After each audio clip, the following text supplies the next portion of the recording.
Добрый день, меня зовут Ушакова Мария Петровна. Я врач общей практики, работаю в клинике Санталь города Краснодар. Стаж работы 20 лет.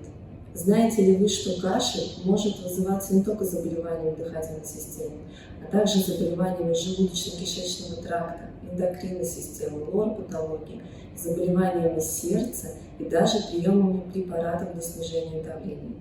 Ключевым заболеванием является рефлюкс из желудка в пищевод. Для этого проходит обследование, эндоскопия. При сердечно-сосудистой патологии, при декомпенсации может возникать кашель вместе с одышкой. Обратите на это внимание. И напоследок, препараты для снижения давления некоторые тоже могут вызывать кашель. Приходите на прием, не лечитесь самостоятельно. Возраст не имеет значения.